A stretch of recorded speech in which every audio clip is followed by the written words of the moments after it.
got a call coming in at Abundant Life Christian Church. The shooting at Abundant Life Christian School adds to the bleakest of statistics. It marks at least the 83rd school shooting of this year in the United States. It surpasses 2023 for the most shootings in a single year since CNN began tracking these numbers in 2008. It is a bit surprising to see an increase in school shootings at the same time we're seeing a decrease in the overall murder rate. Of the school shootings this year, 56 have been reported on K-12 campuses, 27 on university and college campuses. The incidents have left at least 38 people dead and more than 100 others wounded, according to CNN's analysis of events reported by the Gun Violence Archive, Education Week, and Everytown for Gun Safety. The deadliest school shooting of the year in the U.S., September 4th, at Appalachia High School near Winder, Georgia, when a 14-year-old suspect allegedly shot 11 people, killing 4 of them. Like today's shooting, the alleged perpetrator at Appalachia was a student at the same school, according to law enforcement. Since the COVID pandemic, when there was a major decline in gun violence at schools, every year since 2021 has set new records. Today, the Madison police chief praised the response of officers at the Abundant Life School. The protocols are simple. Stop the killing, stop the dying, find out who's doing this. And the officers did that, and they did that adamantly. The police chief says the Abundant Life Christian School did not have a school resource officer, but having one is not a guarantee of safety. The school resource officer at Marjorie Stoneman Douglas High School in Parkland, Florida, was charged but acquitted of failing to confront a gunman who massacred 17 people there in 2018. The new emphasis on police response comes from a horrific shooting 2.5 years ago. May 24, 2022, at Robb Elementary School in Uvalde, Texas. For more than 70 minutes, police failed to breach a classroom while a suspect was opening fire. 19 students and 2 teachers were killed. A school police officer was charged with 29 counts of abandoning and endangering a child. And the school district police chief was charged with child endangerment with known criminal negligence. They pleaded not guilty. Uvalde was really an outlier in that regard and really emphasized why it's important to immediately confront the shooter. I just pulled up here a little bit ago, but my mom, obviously, she lives nearby and she watches my kids, so she did give me a call that she saw a ton of police, and obviously my daughter goes here and my nieces and nephews, my sister. So she called me on the phone. She told me, please remain calm. So I was already trying to mentally prepare. But yeah, after a bit, I was kind of like, okay. And she's like, there is an active shooter at the school. She had like an inside source kind of tell her.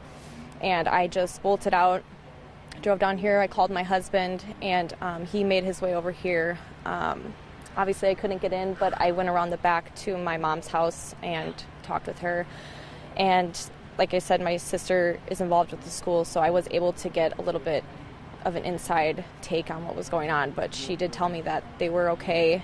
But I saw groups of kids coming out of the school in groups into the church sanctuary, probably as they were in lockdown, and clearing the building and slowly taking out the kids bit by bit by bit. It just hits home, right? You see it, you know it's happening. There's protocols. It's not new, right? But, you know, I'm sitting at work and somebody says, oh, there was a school shooting. And I'm like, oh, geez, another one? Well, in Madison. Oh, really? Well, now I have kids that go on the west side, my kids, and obviously my nephew here. And I said, well, where at? Well, Abundant Life. What? That's it. I packed my stuff and I drove over here, you know. And I'm working out at Epic right now. Yeah, no, I mean, it still hasn't hit home until I see him, right? You know, my sister's a mess on the phone, you know, you know, we've joked around about how safe a 400 student-bodied school, Christian private school is, right? If it can happen here, it can literally happen anywhere. I was getting ready for lunch, so it was basically lunchtime, and then I just heard sobbing, and there was a teacher, and she was screaming like, ah, my leg, help, help. Do you know that teacher well? Mhm. What was it like to hear that? Were you I scared? I was really scared and I was really sad. Well, I heard the news this afternoon and thought we'll just drive by the main drag, and well, there it was, you know. The front door was taken off and nobody was around, and the detectives are in there mopping up the mess. Did you hear gunshots? Yeah, I heard them. Tell me what happened. We heard them, and then some people started crying, and then we just waited till the police came, and then they escorted us out to the church. How many gunshots did you hear?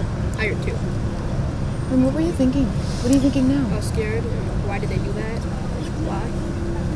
I was in English, and then they said it was a lockdown drill, so we went to the side of the building, and then we went to the church after they came and got us. Yeah. And then we just waited. They gave us some food, and then waited for them to transport us to the hospital and get our moms and dads. It's sad, you know, to be home and then somebody call you and say your kids school in lockdown and shooting, and you didn't know where they are. And thank God they were safe, but the trauma, it's a lot, because I'm sure they lost friends and teachers, which is not okay, and I don't think they will be okay for a long time, and I'm not. We got an immediate parent alert through our parent alert system. We got the emergency texts. For me, I was blissfully unaware because I was away from my phone. So once I picked up my phone, I had it on silent. I had no less than 50 texts, and thankfully, in that half hour, my daughter was able to text me. So one of the first texts I read was, "Mom, I'm okay." What is your understanding, based on what your kids and their friends and other parents have told you? What is your understanding of what happened? From what I understand, this student was in study hall and started to shoot classmates and a teacher, and multiple teachers were shot. And so that it's one of those things where it happened very, very quickly. As soon as the police arrived on the scene, she turned a gun on herself. And so when a good person with a gun showed up, a bad person with a gun was neutralized.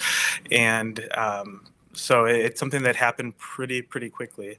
But the school was ready for this. They had prepared for it. They for this sort of a situation, and so they responded, almost perfectly to every aspect of this. And so yeah, I mean, I could tell you about every one of my kids' stories if you wanted, but all the teachers, all the staff handled this just right. They were prepared, even having doors that automatically lock when they're shut. So it really confined this to one classroom. All of that is something that we're grateful for, that as terrible as this is, that it didn't end up becoming a situation that was any worse than it was. It was close to my my third grade son in particular. He had water on his shoes from a pipe that burst from being shot. So he was within range of all of this, and hearing things in the hallways of people running down the hall screaming, "Active shooter, lock your doors." And the principal notified everybody that this was time to do a lockdown drill, that this was not a test. Unfortunately, all the doors pretty much in the classrooms would have been locked. The students knew what to do, and they hid in the corners of their classrooms. My third grade son mentioned that his teacher stood between the door and where the kids were hiding with scissors, ready to do whatever she had to do to defend the kids in that class. So there were a lot of heroes that did the right thing yesterday, and I want to just highlight some of them. To be honest with you, I'm feeling a little dismayed now. So close to Christmas. Every child, every person in that building is a victim and will be a victim forever. And these types of trauma don't just go away. And we need to figure out and try to piece together what exactly happened. And right now, my heart is heavy for my community. My heart is heavy for Madison, and we have to come together as a community and figure out what happened here and make sure that it doesn't happen in any other place that should be a refuge for students in our community. Today at 10:57 a.m., our team was called to the Abundant Life Christian School in reference to an active shooter. We know that 3 people are dead, including the suspect shooter. We know that the suspect shooter was a teenage student who attended the school.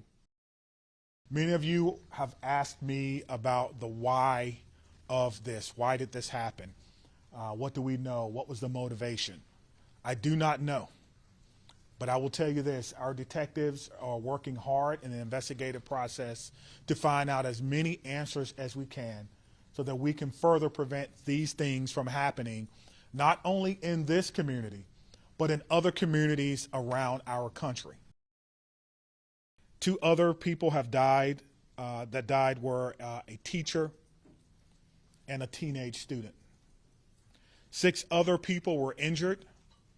2 students are now in critical condition in the hospital, and these injuries are considered life-threatening injuries. 4 students are also at other area hospitals with non-life-threatening injuries. We know it was confined to one space. I do not know if it was a classroom or a hallway. There's no evidence that anyone else was injured that was not in the age group.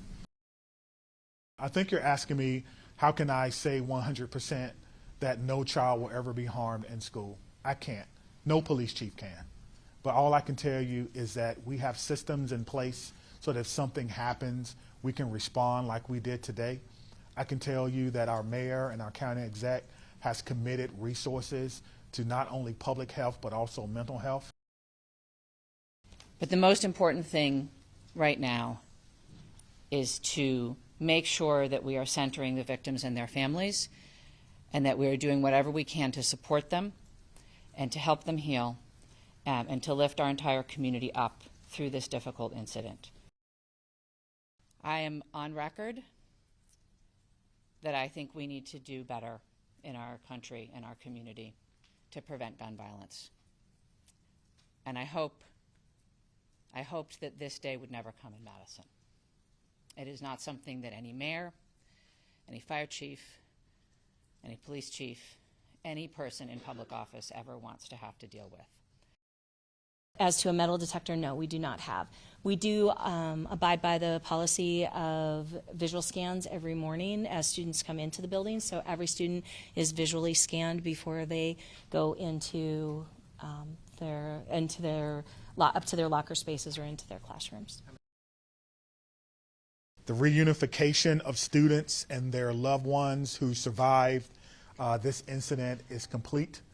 All student survivors have been reunified with their parents. We're still in the process of reunifying some of our staff, our teachers who selflessly stayed back to make sure our kids were okay. We're currently reunifying them with their loved ones as well. We're lucky to have great partners at the ATF. They obviously have a program that you're all aware of called the TRACE program. And so we're working with them to try to find the origin of this, and I have no doubt that we'll be able to do that with their help. They are amazing partners along with our partners from the FBI.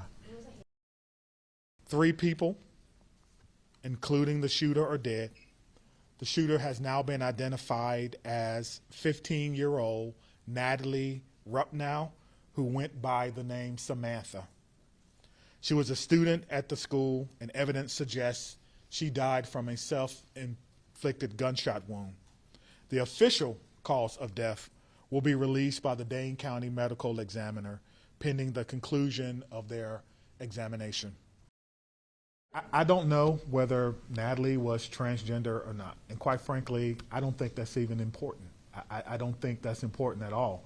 I don't think that whatever happened today has anything to do with how she or he or they may have wanted to identify. And I wish people would kind of leave their own personal biases out of this.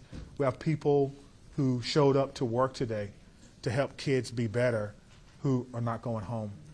And we have lost members of our community who are children, including the shooter.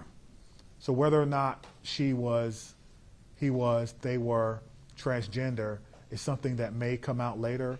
But for what we're doing right now today, literally 8 hours after a mass shooting in a school in Madison, it is of no consequence at this time. After looking at the computer-aided dispatch system, it seems as if a call came from a second grader. It actually read, the call came from a second grade teacher. Got a call coming in at Abundant Life Christian Church, 4901 for Engine 5 and Medic 5 for a shooter, just advising someone was shot. Okay, I'm hearing multiple things, possibly 1 deceased, maybe 6 people injured, at least 2 shot. I've got 2 medics and Engine 5 assigned. How many more should I get? Copy. Let's make this an active shooter incident. We'll take this up on Orange. The past 24 hours have been a flurry of emotion, sadness, anger, disappointment, grief. Madison's police chief fielding the many questions swirling around Monday's shooting at Abundant Life Christian School, like how did a 15-year-old female student get a gun? And why did she open fire, killing a teacher and fellow student and injuring 6 others before authorities say she turned the gun on herself? Identifying a motive is our top priority. But at this time, it appears that the motive was a combination of factors. Investigators also conducted a search of the shooter's family home on Monday. It's illegal under Wisconsin law for anyone to intentionally sell, loan, or give a dangerous weapon to someone under 18, with some exceptions such as hunting or military service. We also want to look at if the parents may have been negligent. At this time, it does not appear to be the case. One retired FBI agent suggests parental liability could come into play in another way. If she made overt actions and overt statements that she wants to kill and they didn't do it, that should be considered too. What is known is that this school shooting marks the 83rd this year, the most on record for school shootings as tracked by CNN since 2008. Our daughter doesn't like that they do drills every single month for active shooters, but she's fairly glad now that they knew what to do. In Madison, Wisconsin, I'm Ivan Rodriguez reporting. So let me start with just what has happened actually yesterday before I begin my other comments about the horrific shooting yesterday in Madison, Wisconsin. Of course, it's another school shooting, another community being torn about and torn apart by gun violence. And of course, our nation mourns for those who were killed, and we pray for the recovery of those who were injured and for the entire community. But look, as we hold our loved ones close this holiday season, we as a nation must renew our commitment to end the horror of gun violence, both mass shootings and everyday gun violence that touches so many communities in our nation. We must end it